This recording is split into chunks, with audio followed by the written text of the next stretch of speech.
اوله برخه ناول بې تربیته زوی. مقر یوه علاقه ده تر غزني 15 پړاوه د لمر لوېدو وخواته ورکوز د کابل او کندهار د واټن په منځ کې واقع ده. دا ځای د حکومت لخوا په یوه درېیمه درجه حاکم اداره کیږي.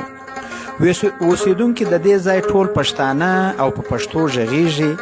دا ځای نسبت وډیرو ځایو ته د افغانستان سوړ او په ژمي خورا ډیر ساړه پکښې وي، خو په اوړي بیا یو څه ښه او تودوخه یې نظر و نورو ځایو ته نوکې لږ وي، ځکه چې دا ځای د کابل او کندهار د لارې نیمایي او مسافر چې لارې خوا راځي دلته یې شپه وي.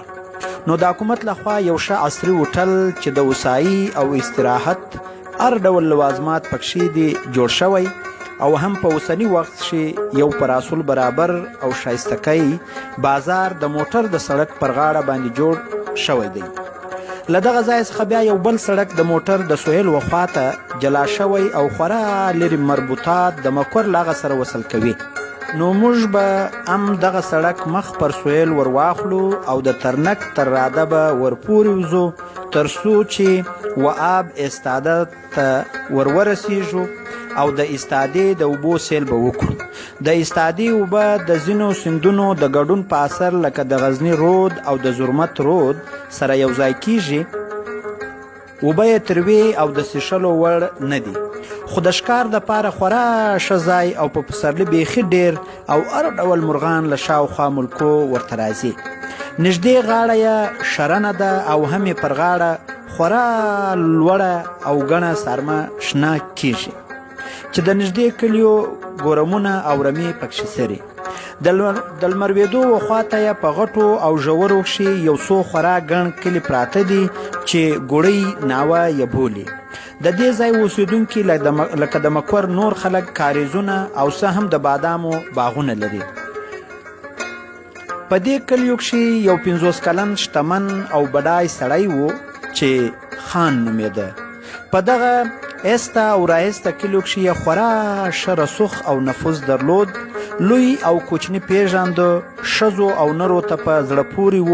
هر چا ښه لید خپل د ننني د ژوندون هم ښه سره سم او نسبت و نورو بډایانو ته د هغه ځای د ژوندون په اصول پوهېدو. د خپل لوړ او عارت چمبر په لوی ورک کښې یوه ښه کشېده کوټه درلوده. مسافر چې به له هر لوري پر لار تېرېدو او پر ناوخته به سو د ده ځای ته به ورتلو او په خورا درونتوب او عزت سره به وزر سو. او دا د ډوډۍ ښه ورکول او د میلمانه ښه وزر کول موجب د شهرت او نوموتو وګرځېده او په هر دیار او ټبر کښې د هغې علاقې نوم ووت. د چمبر دوره وکیڼې خواته یې 2 د انګورو خورا ښه او لوی باغونه درلود. په دې باغو کښې برسیره پر انګورو د بادامو او تورو توتو جګې جګې ونې هم وې او په یوه څنډه کښې یې مرغه کرلې وه چې خورا ښه شین چمن او په منځ کښې یې څو کردان رنګ رنګ ګلونه هم کرلي وو. هر مازدیګر به د کلي هلکان او زلمیان د ساتیري دپاره ورته راتله او هر چا چې به هر څه زړه غوښت هغه ډول لوبې به یې کولې.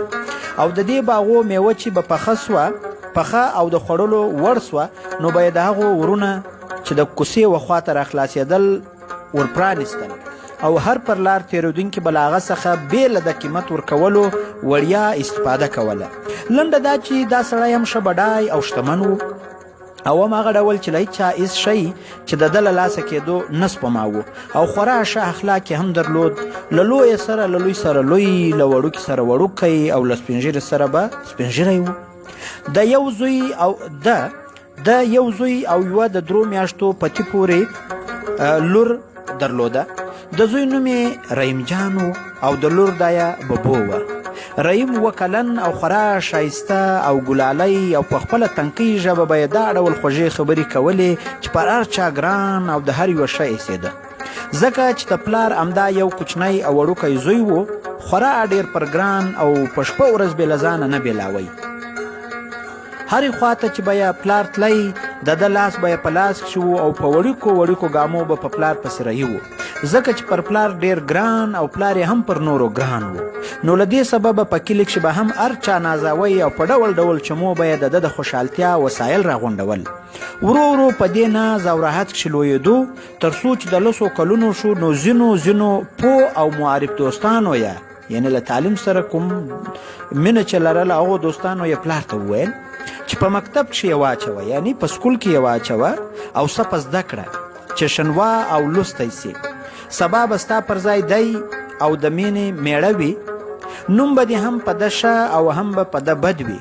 که همدا ډول بې تربیته او بې علمه پاتې شي نو څه وخت چې ته مړ او له دنیا ولاړ سې، ستا ټوله بډایي او هغه ښه نوم چې په خپل عمر کښې دې په دې شاوخوا ولس کښې موندلی او ګټلی دی، د جهالت او د بې علمۍ او د ناپوهي په ژور سیند کښې به یې وغورځوي او له دې ځایه څخه به تش تور لاسونه ووځي او شوکتو به ګرځي.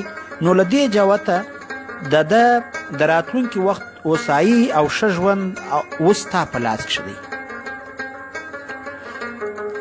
او د ده د راتلونکي وخت سرلوړي او نیکبختي اوس ستا په صحیه او کوشش پورې اړه لري. اوس دا ستا د اوسني وقار او رسوخ ساتنه او خوندي کول د ده په ښه تعلیم او تربیه او ستا په اوسنیو خواریو او زامتونو پورې تړلې ده. ده د دې خپلو دوستانو او صمیمي رفیقانو نصیحت وویلو ته چې میز د ده او د ده د زوی دپاره یې یو څو خوږې او صحیح خبرې وې، یعنې دې ته یې نصیحت وویلو. په خورا دقت او غور سره غوږ نیولی و او په خوند یې اورېدې. په پای کښې چې دوی خپله خبره تمامه او هغه څه چې یې د تعلیم او تربیت د فایدو او د هغه د لازموالي په لار کښې زده وې وکړې. نو د ده و جواب ته یې سترګې پر لارې او منتظره و چې د ده له خولې به څه راووځي.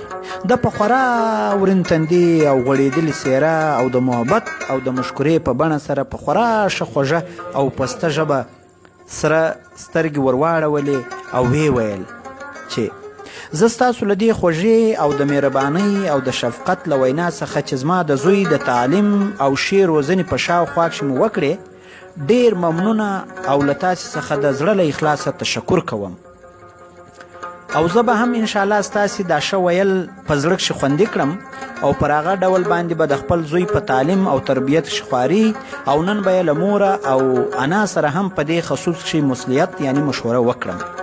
چې دا یې وویل نو یې و دوی ته د خدای پاماني دپاره لاس ور وغځاوی او د کور وخوا ته راستون سو. مازدیګر ناوخته و ماجت ته ولاړ او ژر ژر یې لمونځ وکړ او له هغې خوا سره له یو څو میلمنو او مسافرو راغلی. میلمانه یې په هغه مخصوص او جلا خونه کښې په خورا ښه وضعیت سره کښېنول او په خپله د چمبر په وره چې خورا جګ او لوړ و ورو د کور په انګړ ورننوت. هلته یې د 4 میلمنو د راتګ او د هغو د ډوډۍ د تهیه کولو خبر او اطلاع ورکړه. پس له هغه په خپله بیرته د میلمنو ټولۍ ته راغی او پر خپل معمولي عادت او خوی باندې له دوی سره په مجلس او خبرو کښېوت. له هره لوري او له هرې خوا یې خبرې او اترې ونشنولې او د دوی د کورونو او ځایو او د چیرې تګ پوښتنه یې ځینې وکړه. دوی هم په دې واسطه چې د ده نوم یې په ښه سړیتوب او ننګیالیتوب سره اورېدلی و په خورا مینه او محبت سره یې د ده د سوالو ځوابونه ورکول. دغو نه و د لاس اوبه راغلې او د ټولو لاسونه یې پرېولل. لوی اوږد سپین کوندری وغوړېدی یعنې دسترخوان او خواړه یې پر واوډل. میلمانه او دی ټول پر رابیرته او په خورا ښه صورت سره یې له میلمنو سره ډوډۍ وخوړله.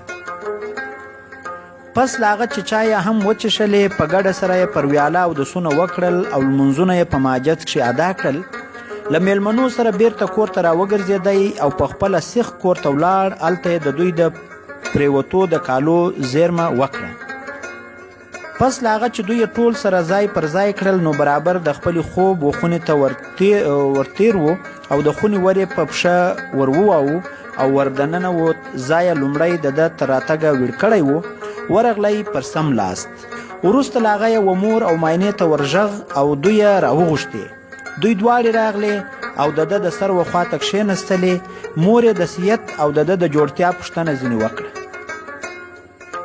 د خپلې جوړتیا اطمینان ورته ورکړ او ویې ویل چې نن زه له تاسې سره په یوه موضوع کښې سلا او خواله کوم، نو د دې دپاره مې تاسې راوغوښتلاست. مور یې ورته وویل چې خیر زویه، څه نوې پیښه ده چې په هغه کښې له موږ سره مشوره کوې؟ ده وویل ادې نن پلانی او پلانی چې زموږ له دوستانو او شونیتو څخه دي و ما ته په پلانی کلي کښې چې زه هلته په کوم کار پسې تللی وم د رحیم د تعلیم او تربیې په باب کښې ډېر کلک راته وویل چې اوس یې و مکتب ته د اچولو وخت او اوس د یو څه د زده کېدلو وړ دی، او د دې خبرې ټینګ ایزم یې ښکاره کړی او زما همدا ایزم او اراده وه او په دې مسله زه خوښ او راضي یم چې زوی مې و مکتب ته ورواستوم، خو ځکه چې ستاسې لمسی او د دې زوی دی نو زه یې لازمه ګڼم چې له تاسې سره په دې خصوص کښې مصلحت او ستاسې څخه رایه وغواړم. مور چې یې دا خبره واورېده یو واره سره وهېښېدله او ورژدېدله، په ژړا او په کوکارو سوه. ماینې یې هم په ژړا او چغو پیل وکړ چې څه دي، زموږ دا یو وړوکی هلکی دی، بل نه لرو، داسې راباندې ګران دی لکه د زړه سر، زموږ یوازې په ده زړه تم او پوړه دی چې یو ساعت مو له سترګو بیرته سي، موږ چې وایو په سترګو ړانده سو، موږ چې یو ګړی د ده د غږ په انګړ کښې نه واورو، اسمان راباندې ټیټ او پر سترګو مو تکه توره تیاره سي. ته به څرنګه په زړه لوی یې چې له موږه به دغه د سترګو تور بیلوې او یو کړ به یې مکتب ته لیږې؟ یا لومړی زموږ د دواړو تر سر تیر سه، بیا نو دی و مکتب ته واچوه، که نه نو موږ بیخي په دې رضا نه درکوو چې زموږ هلک د مکتب د سبق ویلو په خوارۍ او زحمت کښې ولویږي. تر هغو چې موږ ژوندی یو دی به زموږ له څنګه نه بیلوي، تر هغو چې ته ژوندی یې او تا ته خدای عمر درکړی وي، رحیم جان پرېږده چې لکه بډوکی په وازګه کښې وساتل سي او د بیدیا سوړ سیلاو هم نه پروشنلي. شکر دی څه لږ دی او کم شي ته هړ دی چې د هغه د تهیه کولو دپاره په آینده کښې اوس خواري وکاږي او د تعلیم او د سبق ویلو هغه ټولې ناراحتي او تکلیفونه وګالي. خدای دې هغه ګړی نه راولي چې ته به زموږ د زړګي سر راڅخه بیایې.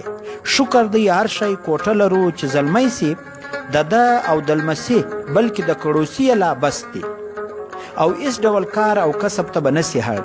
چغې او کوکار یې وهلې او دا جملې به یې په ستوني کښې د ژړا په غږ لړلې ادا کولې.